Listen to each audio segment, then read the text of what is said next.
Hi. Hi everyone. I said I'd be back and I was.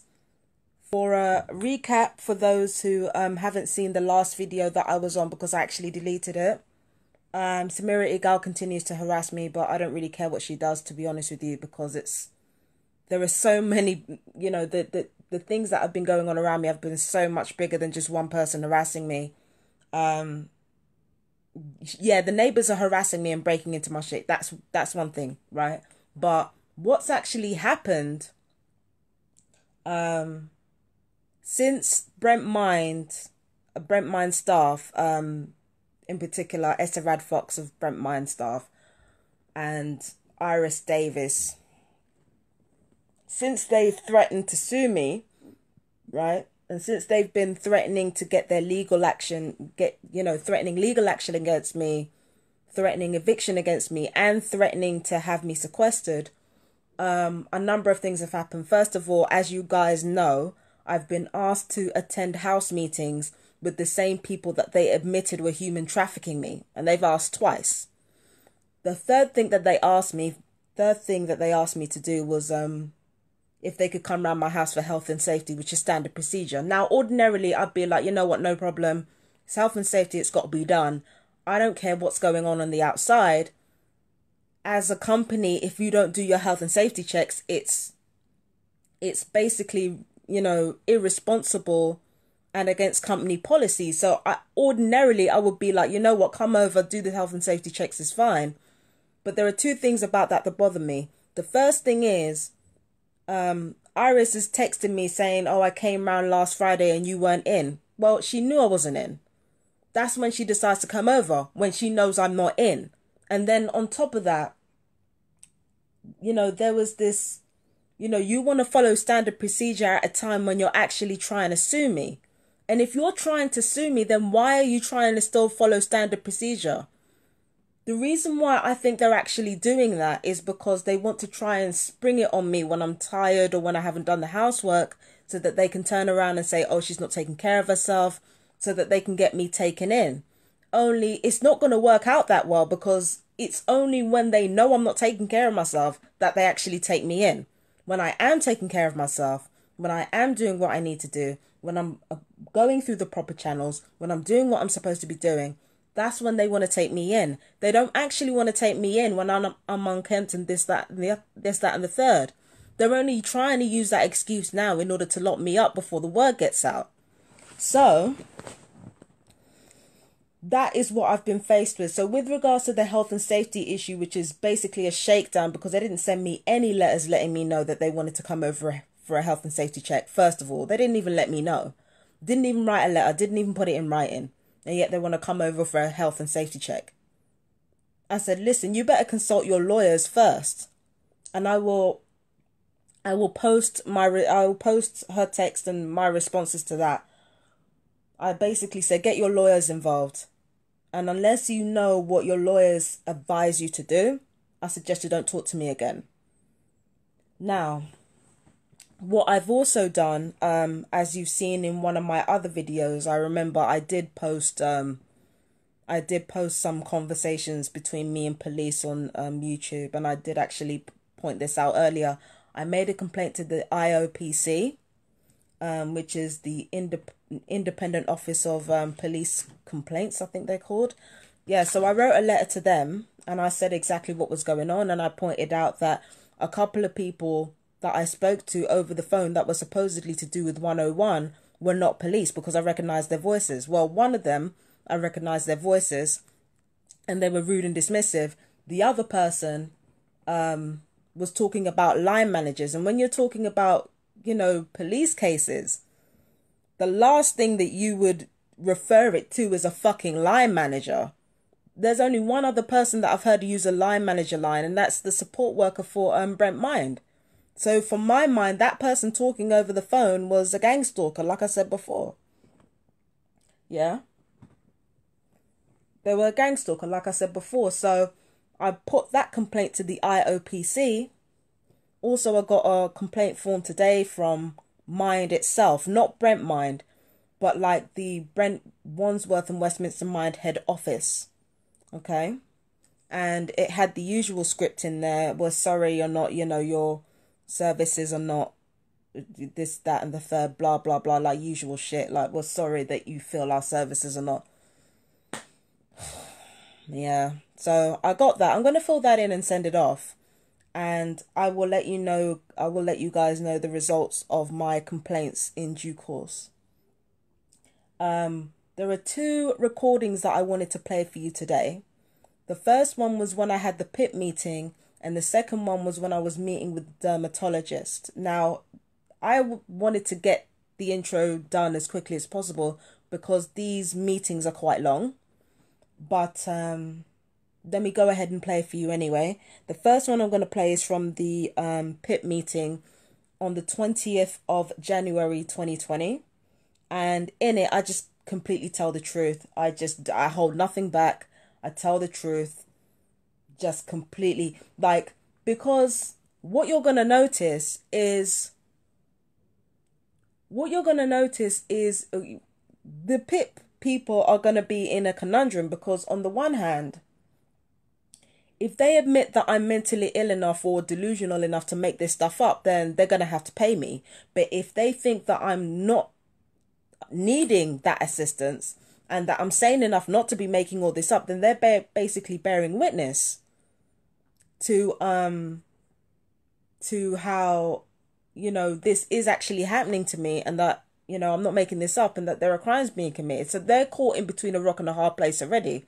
And on top of that, I sent a letter off to their litigation team, their legal team, and I said, if you deemed me either healthy enough or unhealthy enough, basically whether I need PIP or not, can your medical expertise be relied upon in court? I called up the PIP assessment people. I called up Atos. They could not answer the question. I called up DWP. They could not answer the question.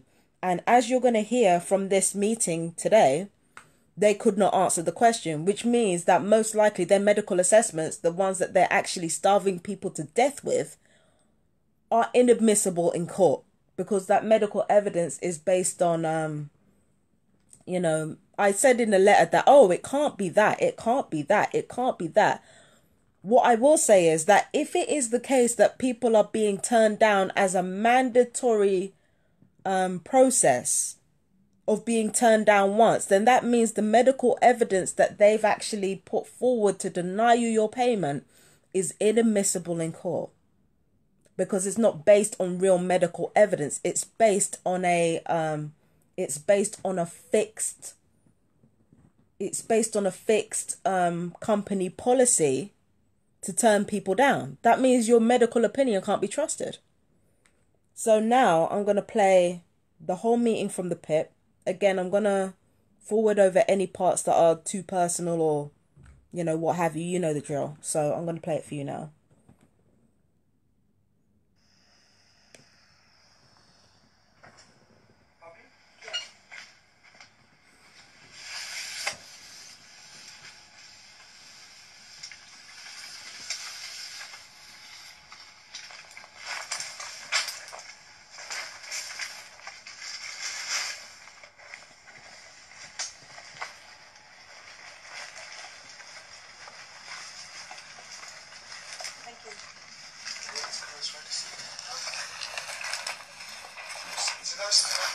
Stephen. Yeah. And it's Bobby and Deacon, is that right? Yeah. How are you today? Okay. Yeah. It's nice to meet you. So you've had an assessment before, haven't you? I have, yes. It's going to be a similar kind of process, alright? Mm-hmm. Let me know if you can hear it. Let me know if you can hear it. It's okay. Right. Just questions about your conditions and how you manage day-to-day, and that's kind of it, okay? Mm-hmm. We'll go through a few general questions at the beginning, Fabian, and then at the end we'll kind of go through, or shortly after we'll go through your kind of conditions and how they affect you, okay? Mm-hmm. So tell me, what type of accommodation do you live in? Is it a house or a flat? It's a flat. And who do you live with? Myself.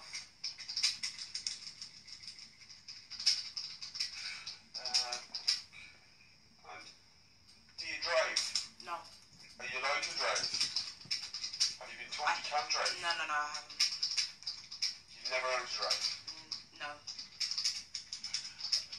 buses or trains to get around? Yeah.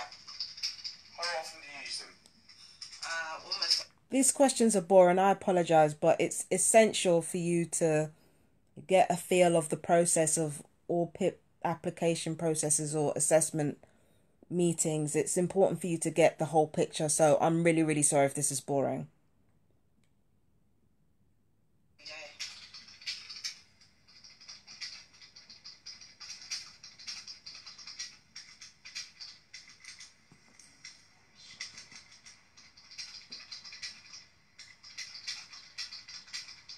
Do you work?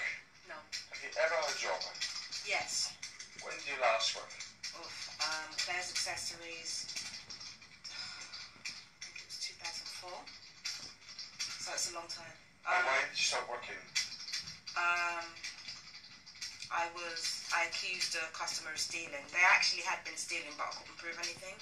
So I had to be thrown out because they said head office had sacked me. So. So, when you were young, you went to mainstream school. Did you pass your exams? No, I had three GCSEs in high school. English Lit, music. Went to college, BTEC first, performing arts, passed. Once you got BTEC in there. BTEC first, performing arts, passed that. I did study for national, but I quit because it wasn't that the national was hard, it was just the abuse that I was getting. It was getting a bit too much for me to bear, so I just left. And tell me, any hobbies at the minute, Fabian? I study law in my spare time. I study... And how do you study that? I just read books. Yeah, just read books. I don't go to college. And anything else you do? Just study metaphysics, really. Do you watch TV or anything? Or?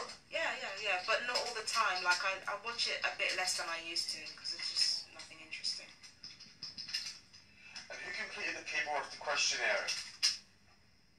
Questionnaire? Yeah. The paperwork for here. Oh, yeah, that's Who fine. completed that? I did. I also sent an additional letter. Yeah, I've seen that, yeah. And tell me, who did you do your own housework and food shopping? Oh, yeah.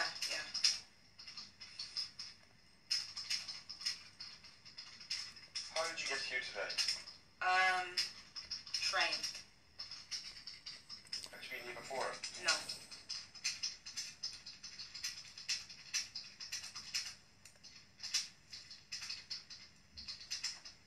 Okay, so that's the kind of general questions out of the way, okay? Mm-hmm. Now at the end, we're going to go through a bit more specifically the diagnosis, your medication, stuff like that, okay? What do you think? I know with yourself it's very much mental health problems and stuff with you. Schizophrenia, is that right? 1 second. And psychosis. That's the diagnosis, but it's actually a misdiagnosis. In what sense? Well, the thing is that what they diagnosed me for, they're calling me paranoid schizophrenia because of the claims I've made with regards to being attacked with electronic weaponry, being harassed, being stalked. But the thing is, everything that they've diagnosed me for, I actually have evidence of. So they've actually misdiagnosed me purposely in order to conceal evidence that I've got right here.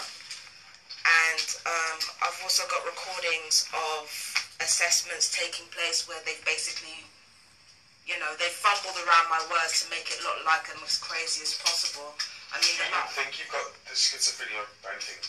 It's not even about think, it's like objectively, unless you have evidence to suggest that I have paranoid schizophrenia, you didn't do a brain scan, you didn't check what was going on in my hippocampus, because the hippocampus region, the CA1 part of the hippocampus, it reveals whether or not you actually have paranoid schizophrenia. They don't have that. Instead, they're operating on speculation and a descriptive understanding of the symptoms. No, absolutely not, because they have no evidence.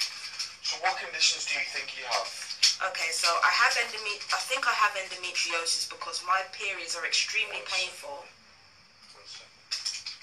I think I have endometriosis because my periods are extremely painful. You haven't been tested for it though, you have no diagnosis. I've been trying to get them to test me for it for years, especially premenstrual dysmorphic disorder, because my moods always become way worse than they're supposed to be. 2 weeks before my period, like just before my period starts, I get really bad mood swings. I cry, I get angry, all that type of stuff just before my period. I've said that for years, and they've ignored that. And you say about hypothyroidism, has that been diagnosed or not? No, look at the size of my neck. It's obvious that I've got hypothyroidism. It's obvious, and they haven't diagnosed that either. They also haven't diagnosed polycystic ovarian syndrome, which can exacerbate anxiety and depression, by the way, which I definitely have, right? So all these things that are going wrong in my body, they have paid no attention to, and yet So as soon as I... Have you any officially diagnosed physical problems or not? Absolutely. The only thing that has been officially diagnosed, and I've got it here, In a physical sense, yeah. is paranoid schizophrenia and Just the persecutory mental health problems beliefs. you've actually been diagnosed with. Yeah. Have they done any tests for any physical problems or not? No, the only thing... No, actually they haven't. Not at all. You put down you have heart tremors and stuff. Oh, It's true, no, they that's haven't. from the electronic weaponry. So I get burning in my heart right here. What will happen is I'll get a tingling sensation right about here that comes through to there. Sometimes I'll get tremors out. Okay, so when I say here and round to there, what I'm talking about is here round to there. Now, I don't care, as you can tell, yeah, I'm big, yeah. Let's get that out of the way. I don't care how big you are. You're not supposed to get tingling sensations in your heart to the point where you feel burnt. That's artificial and that's not supposed to be happening. So obviously it's a sign that some weapons have been fired on me. Let's continue though. I don't want to prolong any breaks between plays because it's a lot. This electronic weaponry, tell me more about this. Tell me, just enlighten me a bit if you can. Okay, so basically it's use of EMF weaponry. It's electromagnetic pulse, right? It's a combination of electromagnetics and sonar technology. Who's attacking you with this? Okay, I said that my neighbour was attacking me with it. Because what happens is that, imagine you have Google, right? Yeah. Google operates with satellite tracking in order to pinpoint your location so that you can search whatever you need to search. With these apps now, with this microwave weaponry now, it operates in much the same way. So you tap in that you want to hurt this person. By the way, I'm implanted, I've got chips in me, right? I've been scanned for it. So what happens is that you put in whatever parts of the body you want the person to hurt with. It goes back up to the satellite tracking, comes back down to my body, and that's how it works. And your neighbour's doing this? Mm-hmm. But the thing is, they don't do it on their own. Like I said before, it's been months of harassment, months of aiding and abetting, proven aiding and abetting. So if it was really just my neighbours behind this would have been wrapped up months ago, because there's lots of evidence on them. And tell me, Fabian, so with your...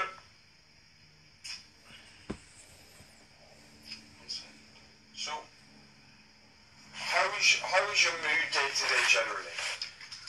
Well, I used to really struggle with it, but now my mood day to day is actually pretty stable because I've been taking care of my health. I've been exercising. I've got smoothies right here that I make almost every day. A fruit smoothie I like to usually. exercise my joints so that I don't, So my mood's okay. My mood's all right. If Are you there's... still taking your medication for your schizophrenia? Oh God, no. I stopped taking it in September. You're not taking your schizophrenia medication? Nope. What medication are you taking at the minute? None.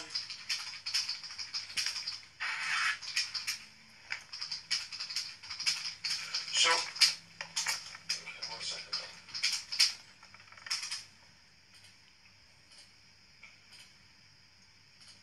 So, at the minute, how often do you cook at the minute? Oh, I think almost every day, like constantly. Is your memory okay at the minute and stuff? No, my memory is this is the reason why I was keeping those conversations recorded on my dictaphone. It's because my memory is not so good. My short-term memory isn't great.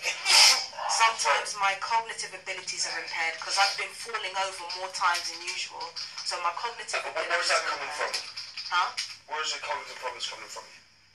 Well, because I've had my brain being pressurized and burned there's a certain part of my brain here that doesn't work properly as a result, but then again, it hasn't been scanned or diagnosed. This is the webinar attacks. Yeah, and I get them at night usually when I'm trying to. The worst attacks I get are at night when I'm trying to sleep. I also get pain on my jaw here. I went to the dentist and she was really concerned about the gum loss right here, which isn't a natural gum loss. The gum loss right here is referred to this part of the jaw, the gum loss here. It's an unnatural gum loss. You see, look at my teeth, right? I got teeth like a normal 30-year-old, and I got the gums of a 50-year-old. That's through dehydration, through the fucking electronic weaponry. That's what the dehydration of the weaponry does. The saliva inside your mouth, it becomes like boiling water, and over time it erodes your gums.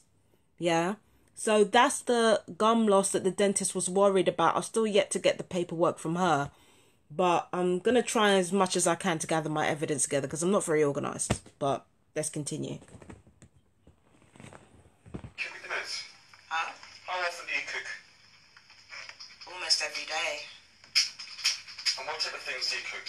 I cook pasta, I cook chicken, I do cook bacon. Like simple stuff. I'll just take simple stuff and put lots of seasoning on it. Do you have any you can physically cook okay, yeah? Oh yeah. And tell me, do you have any accidents in the kitchen or not? No. Not strictly true. There are times where I can misjudge the air fryer's capabilities and I end up burning shit, but you know that's when I'm using the air fryer. When I'm using the oven, or when I'm using the microwave, or when I'm using the stove, like I'm normally okay with not burning food. But when it comes to the air fryer, I've really got to watch what I put down on the air fryer because it's a different way of cooking altogether. So yeah, I do have those types of accidents, but nothing really, really bad to the point where I can't function. Not yet, anyway. I give that fucking time.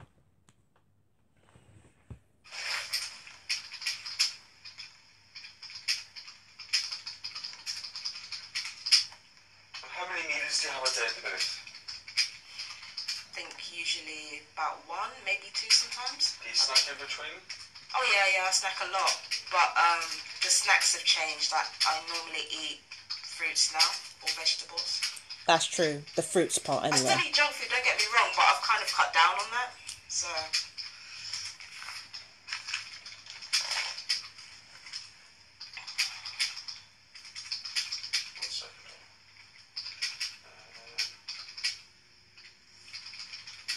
and do you use a microwave and stuff in your home, or do you mostly no. cook with?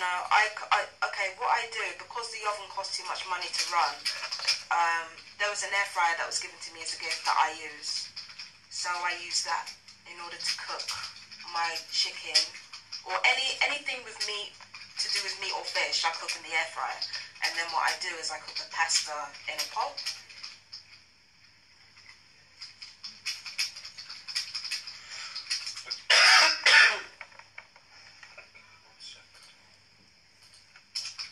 You okay then? Yeah, but all of the weather just... Weather's really bad. That's the mold, isn't it? It's really, really bad. I was not expecting that. I'm very improperly dressed. You got a coat? No, it's just a light jacket because I didn't think it was going to be this cold. It wasn't yesterday. Watch them write that as, oh, she came out improperly dressed and therefore she was mentally ill. Yeah. That, well, if they don't want to pay out any money, they'll avoid saying that, but who knows?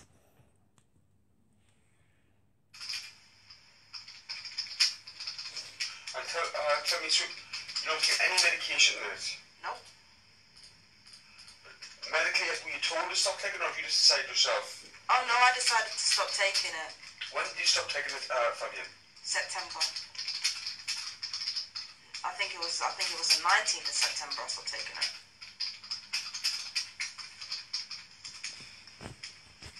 No, it was a few days before that. It was a few days before the 19th.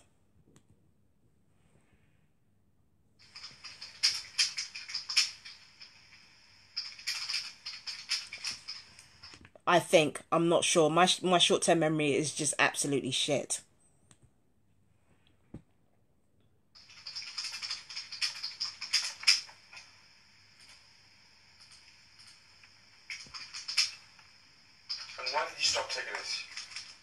was it? To be honest, I should have stopped taking it a long time ago. It's because you don't have those conditions. It wasn't doing my health any good. I was getting really bad side effects, and then on top of that, I'm sorry, but you're giving me medication for things that you know I have evidence for. So, like, why are you giving me the meds? Unless you're aiding and abetting yourself. Doesn't make any sense. And what about washing? Do you have a shower or a bath? I shower now. I used to have baths a lot, but these days I only bath when I'm kind of tired. So I mostly have showers these days, especially if I have to go out somewhere. How often do you shower or wash? Oh, every day, man.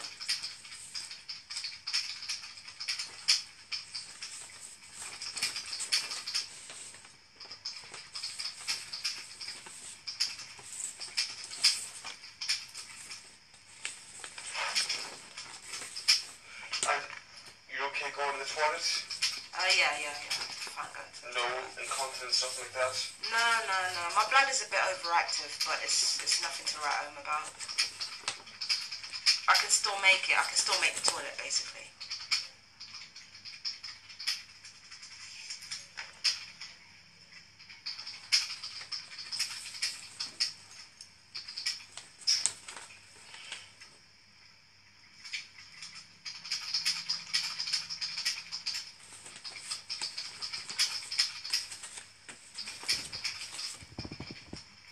Just looking for a pen.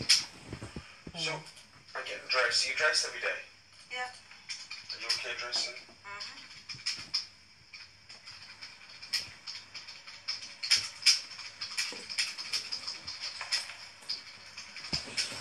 Sorry, 1 second.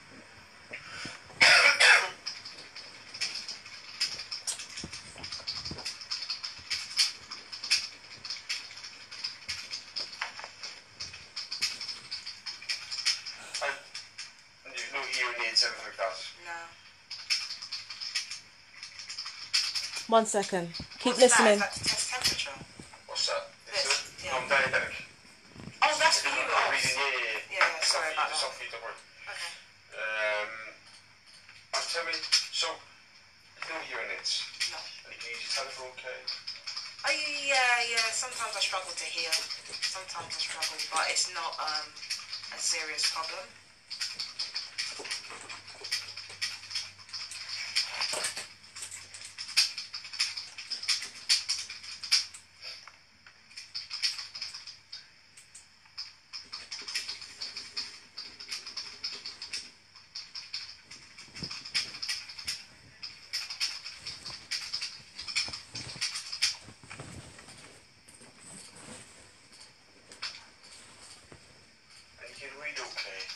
Yeah, I need glasses though sometimes. Sometimes my eyes will get blurry out of nowhere. I'm not going to assume why that is, but there are times when my sight is very, very clear and times when it isn't. Some other victims have claimed that the electronic weaponry affects their eyesight as well. I'm not ruling that out, but I don't want to assume that that's the only reason that's happening. Because, again, I haven't been tested for other physical ailments, so I can't make that assessment.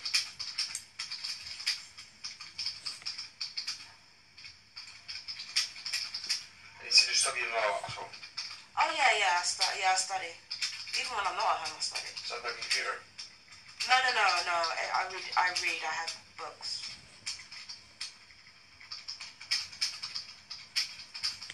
I don't have access to online much anymore. And in terms of, what about the social side? Do you see friends, people like that? Or But they're mostly my family that I see. So I'm about to actually go see my mum after this. So. How do you find speaking to strangers and stuff, I mean? Oh, I had no problem doing that. I was just speaking to a stranger for about like 15 to 20 minutes out there before I came in here.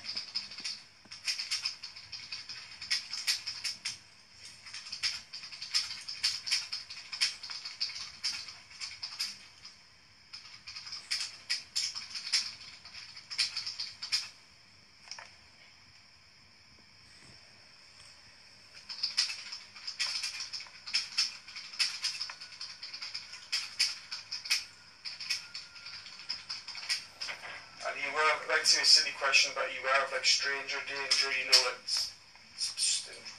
I'm stranger asks you to do very something. intuitive when it comes to that, yeah.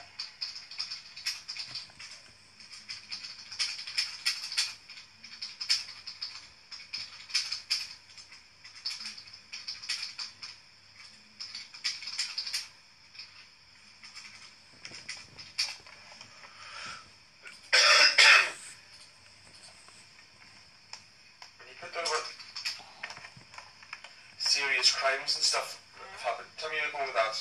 Okay, so basically, what's happening is that I'm being harassed every single day without fail. A neighbour of mine, I'm not going to name them here. So a neighbour of mine has been harassing me since about May, and it's now January. Like real weapons and stuff. It's not just electronic weaponry. They also throw stuff at the wall, threatening behaviour. Which I've got evidence of. They also admitted to sexual assault at one point. They admitted to sexually assaulting me electronically by saying it's not sexual assault if you're not upset by it. So how did they do that electronically? Well, I already explained how they did it, didn't I, with the Google thing, and the Google analogy. That's my way of explaining it.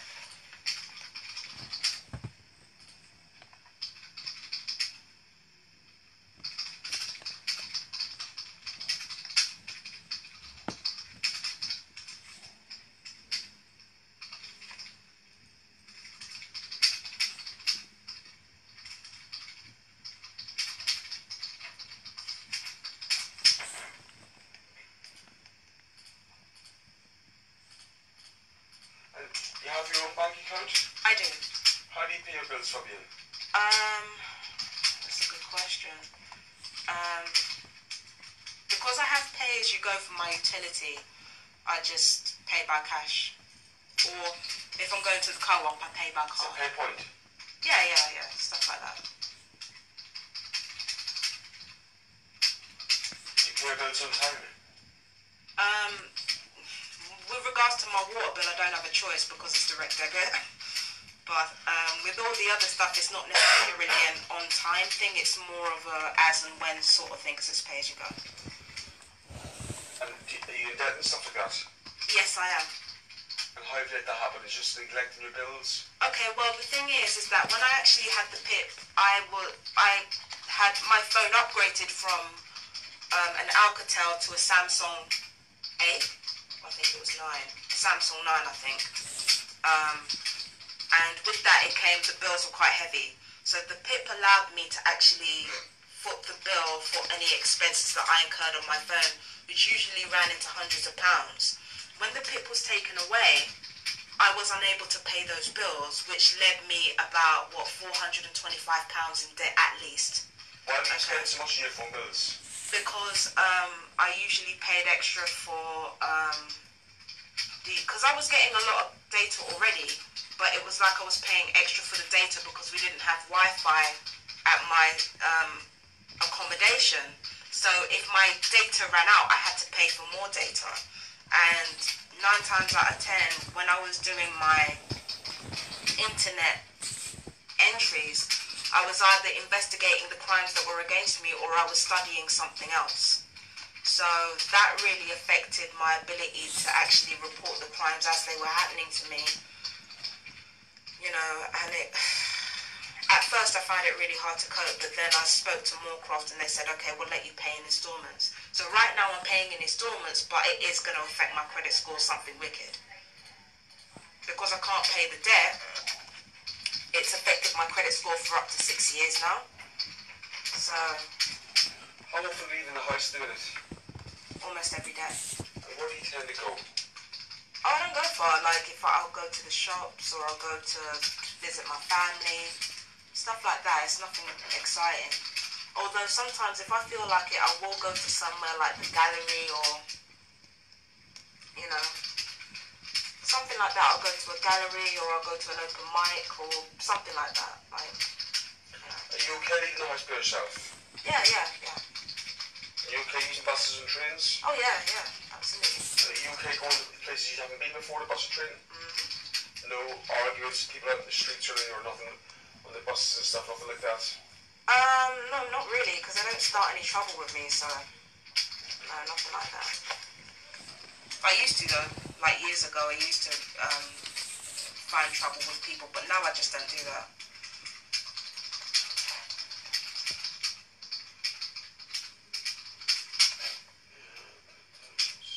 How, like, say you come on to here today, how did you kind of plan the journey and stuff? Just winged it. I mean, the thing is, I don't have... Online or like Google Maps? I couldn't go online. So the thing is, what I had to do, they gave me the details, which I couldn't remember at first, because my short-term memory's crap. So I was going to ring my mum or my brother to find out the direction to get there, but I thought, you know what, screw it. I'll just come to the train station, look at the tube map, see where I got to go, ask for directions as and when, and that's how I found myself here.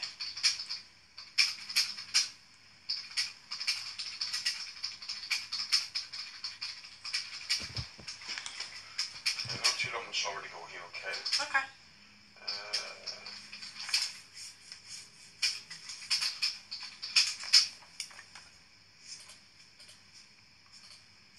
What about walking? So, are you physically okay walking and stuff? My leg's a bit dodgy because I had a really bad fall in December. Yeah. Unbeknownst to me, I'm sorry, I fell everyone. over on this side of my leg, and it affected my leg for quite some time. The leg I was talking about is this one. What the people who are firing the weapons tend to do is they tend to attack my left side. They always attack your left side because that's where your heart is. So they always attack the left side of your body. So I'm always falling down on the left side. I'm always getting attacked on the left side of my leg and stuff like that. Like my left side is weaker than my right side. They want to attack your left side because that's where your heart is.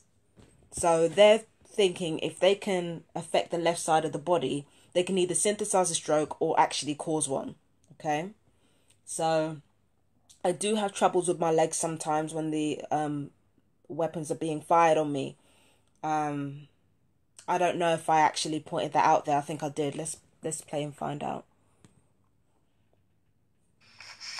And I thought that because I'd fallen over, that the pain was being caused by me falling over, but it was actually being caused by electronic weaponry again because my neighbour confessed to it. So ever since I started talking about that, my legs suddenly miraculously got better, which means I can walk around again. Do you know what I mean? So you can walk okay? Absolutely. So how long could you walk for without stopping if you needed to? Probably about 5 to 10 minutes. But that's only because of a fitness problem. So why would you have to stop after 10 minutes?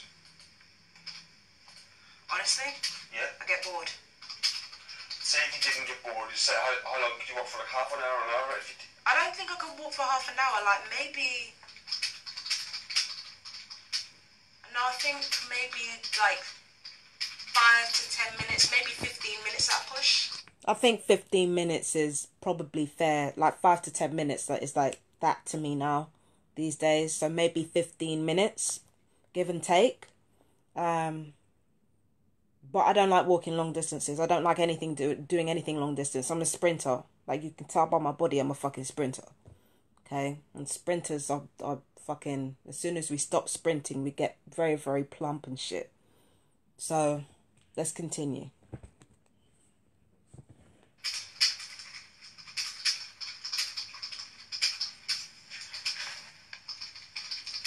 So physically you're okay, but that's because of the weaponry attack. Something's changed, or... No, because of the electronic weaponry, my body isn't what it should be for somebody of my age. At the same time, I'm not going to lie to you and say that I'm physically okay because I've got, like, again, I've got gum loss, I've got ovary problems, I've got all kinds of problems, so I'm not physically arms and okay. stuff okay? Is it more of the ovaries and stuff like that? It's more of an internal problem because walking around and doing stuff is not... Are you still taking Codeball or not? Has that stopped? No, I don't take that anymore. If I get any of those pains... What I mean is I don't pick up the prescriptions. There are some codeines that I haven't taken But if the pain gets really, really bad, then I'll just take them. But I try to keep them to a minimum because, as you guys know, codeine, while it's an effective painkiller, it can make you very drowsy and it's also addictive. So I try to limit my usage. Now, what Samira Igala's been doing she's been playing a little game with herself, and not just her, anybody who uses the weapons. They've been playing a little game with themselves where they're feeling that if they push me far enough, I'm just gonna start frantically reaching for the fucking painkillers like a fucking, like a fucking crackhead. When really it's just, I'm so used to the pain now that I only really take it if it's exceptionally bad. So, yeah, I still take codeine, but it's very sparingly because I know the dangers of using it. Just take anything extra. And the thing is, I don't take it very often, even when I do have pain, because I don't want to overdose. I don't want to rely too much on prescription drugs because of the overdose problems like in the past. So I don't want to over-rely on anything prescription related. That's a factor too. My liver can't take too much crap. My liver can't take too much prescription tablets because my liver is quite scarred already. So on top of the electronic weaponry scarring my organ tissue, the paracetamol overdoses have also scarred my internal tissue. So I can't overdose on that shit.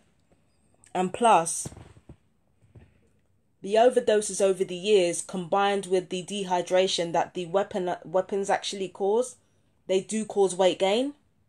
So I'm just putting that out there too. And also diabetes. The diabetes is another part of radiation poisoning as well. So that's another thing that people need to bear in mind. If anybody finds out I have diabetes, then it's not just because of a crappy diet. It's also because of the fucking weaponry, right? So there's that. So. And I have to ask you, because topic, any suicidal thoughts or anything like that? Oh no, not at all.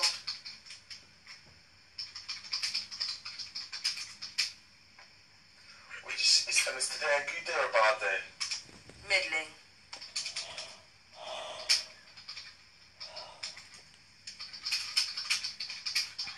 And how often are you seeing a specialist for your mental health? I know you're seeing a psychiatrist and stuff in the past. How often are you seeing a psychiatrist? Well, I saw him like this month, actually. I think it was the 6th of January that I saw him. How often do you normally see them? Not often. It's normally like 3 times a month? 3 times a month? Or sorry, every 3 months or how often? It's usually every 6 months, I think. I don't know. I honestly have no idea because it's... And what did they say when they told me you don't take your medication anymore? Well, they said that they don't think hospitalisation will necessarily do me any good. As for the medications, they're in two minds about because of everything that I've told you. So... Were you sectioned before in the past? I was. How long ago was that, Fabian? That was in May 2016, but the thing is, I actually tried to commit suicide in late March. By the time they hospitalised me... How long were you in hospital for? Hospitalised for? 2 weeks. But by the time they hospitalised me in May 2016, my mental health was already improving. If you look at my records, and if anybody looks at my records, they tend not to do anything when I'm actually have suicidal tendencies. They will only act if they know that I'm getting better without medication, if they know I don't need the medication, and if they know that I can actually tell the truth about my situation without getting agitated. That's when they decide to hospitalise me and set my mental health backwards. But with regards to the 6th of January in that meeting, he said that... A word about that, actually. Providing that, okay, there are two ways in which your trust or secret life insurance under your name can be cashed in on. The first ways it can be cashed in on is if you die, right? If you die, that's a nice little lump sum that goes to everyone around you, right? And the second ways is in sectioning, right? Because if a life insurance company decides to take on your claim, in spite of the fact that you're getting sectioned, as soon as you do get sectioned, this is what I've heard anyway.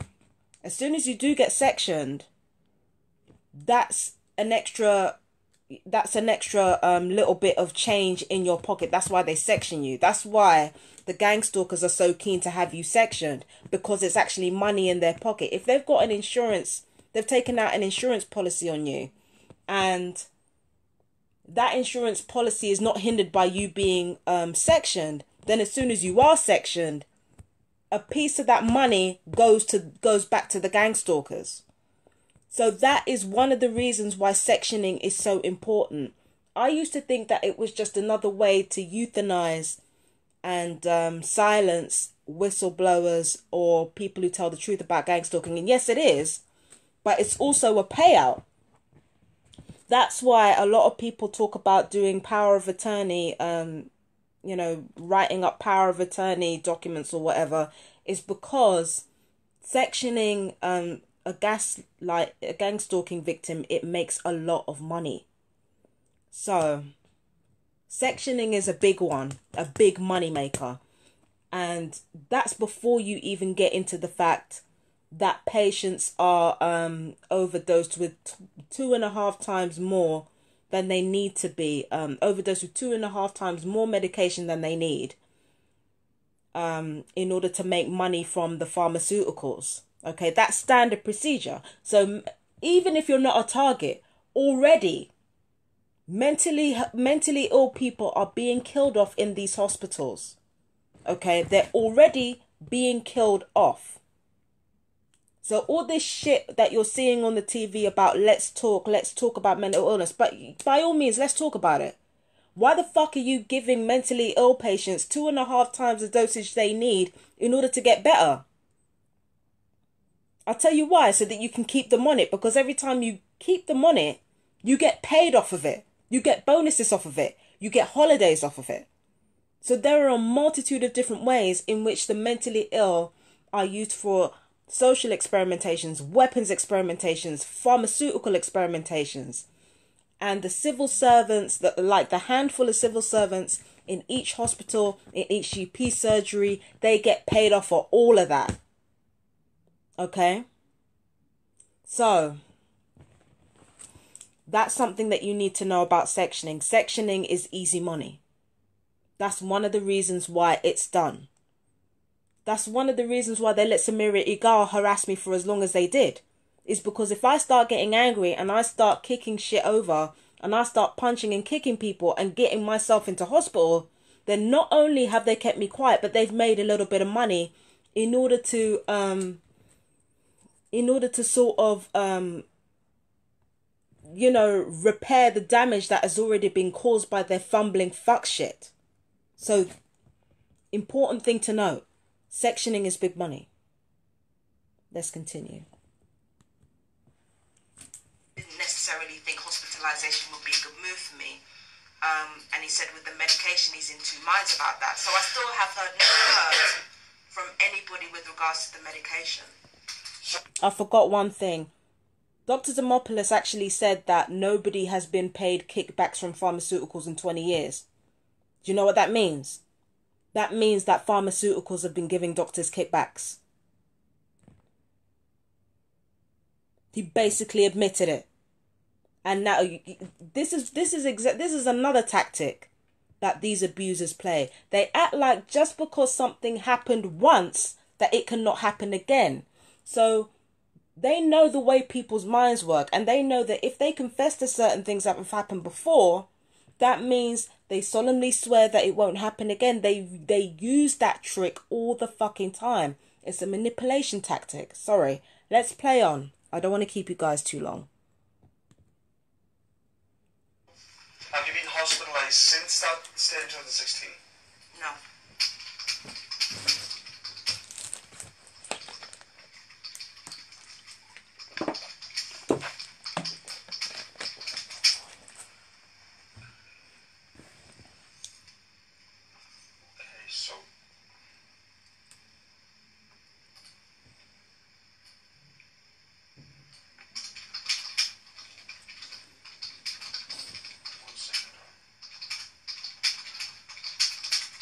That's pretty much everything. do a physical examination. It's just very simple movements. Just I don't touch your arm. It's just very simple movements. Your arms and legs. Alright. Okay. Cool. We can be sitting down. Just put your arms upside your head. Hands behind your back, darling. Hands like this here. I'd fast forward this, but there's only 2 minutes left. Sit down for me. Sit down. Okay. Straighten out your left leg for me. Bring the leg back in. If you don't mind, I can put my hand here. Push up against my hand. Okay. Push up. Then lift the leg up and out like that. And then on the left, straighten out.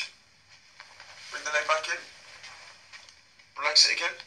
Push up against my hand. And up and out like that. Okay, so look, lovely to meet you, okay? What happens now, Fabian? So I read the report. I don't make the decision. I know. They make the decision. Yeah. It takes about 4 to 6 weeks to get back to you, darling, okay? Okay, so can I ask a question? Yeah, of course you can, sweetheart. If the DWP decides that I'm not mentally ill technically because I don't need the extra help, would they be prepared to stand by that in a criminal or civil investigation? I could have to speak to the DWP directly to answer that. But let's see what the result is anyway. About 4 to 6 weeks, okay? Okay. You look after yourself, right? Thank you so much. Have you far to go home? Oh, no. I've got a freedom pass, so I don't have to pay. Right. So I asked him a direct question. If they find me healthy enough to not need the PIP, meaning I'm mentally well enough to stay out of hospital, stay off medication, and not only that, I'm well enough to actually talk about crimes without getting it wrong, well, without it being a delusion, yeah? He couldn't answer me. He could not answer me. And I've got other recordings of when I've spoken to PIP. Let me just see if I can find it now. I've spoken to the DWP, and they gave me the same answer. We don't know. Certain staff members of Brent Mind have been engaging in criminal activity, which they validated by threatening to sue me, threatening to evict me, and trying to get my care coordinator to manipulate me, basically. They even wrote an official letter saying, we're going to sue you for legal action, or you're going to be evicted, and we're talking to your care coordinator if you keep uploading videos. Now, they keep changing the reason why they're actually threatening to sue. First of all, it was mentioning names on social media, which they have every right to contest, but they know that none of what I've recorded or none of what I've put online is either libel or slander. So effectively, they're actually admitting to serious crimes that have been committed against me. Now, on the advice of Mind Head Office, I have actually called the police. I actually did it before Mind Head Office advised me to do that, but they advised me to call the police, and that's what I did. Okay, so I've called the police. Sorry, Miss Deacon, before we go any further, who do you pay your rent to? Do you pay to Network Homes, or are you to Brent at the moment, Brent Mind? That was Network Homes I was complaining to. So let's find the DWP. Cool. Okay, all right. I'll set to make contact with. Yeah, that was the manager of Network Homes. I had an assessment yesterday with This is the DWP now. So I've had the PIP assessment. This is the DWP now, right? And I have asked them the question, can you back up your judgment in a court of law, for a criminal or civil investigation? And this is what I got. This is the response I got. lovely gentleman named Stephen. I was just wondering, because I asked him a specific question saying, whatever assessments are made about my mental health or anything to do with my health, I asked him if any judgments made about me would, the person making them would be prepared to stand up in court and assess those, basically reinforce those claims that they made in court should a legal situation arise. And they said that I would have to ask the DWP directly, he said. Right.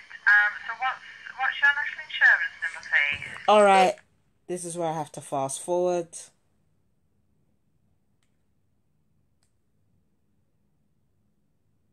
24. That's lovely. So can you just if you're... Whiskey 2, it's 2-5. Hold for you. Lovely. And can you just confirm the contact number that we currently hold? Oh, for fuck's sake. 825. And PARP, which we then make a decision based upon. Okay. So the court situation that you're referring to would be a tribunal if you disagreed with our decision. Oh, no, that's not what I was talking about. What I was, no, because I know how it works. I've already been through this before. The question I was actually asking is because I'm actually conducting a criminal investigation at the moment.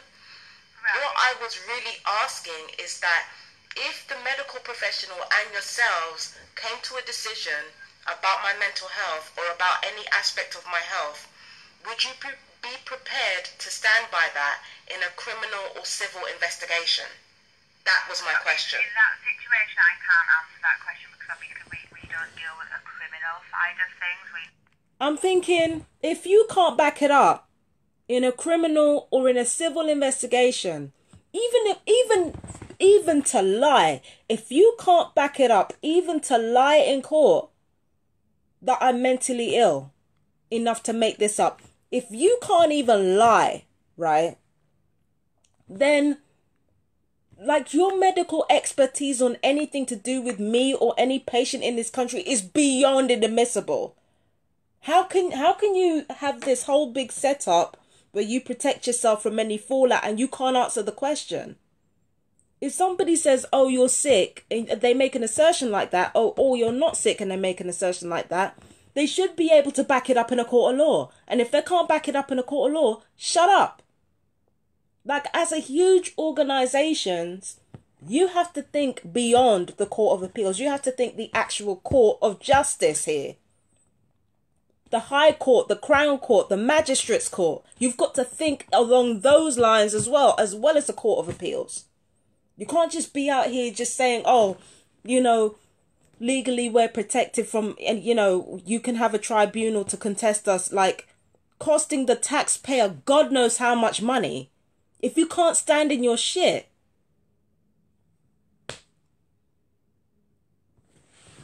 Anyway, let me end this video here. I am going to play another live showing you the meeting that I had with the dermatologist today. Again, I told them everything.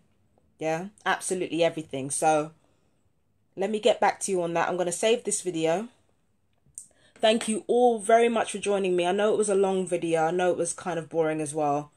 Because I was sitting through that and it's only like a snatch, like 5-minute snatches of the good parts, and then the rest is just asking questions about my lifestyle. Anyway, I hope you guys are well, and I'll see you in the next video. Take care. Bye.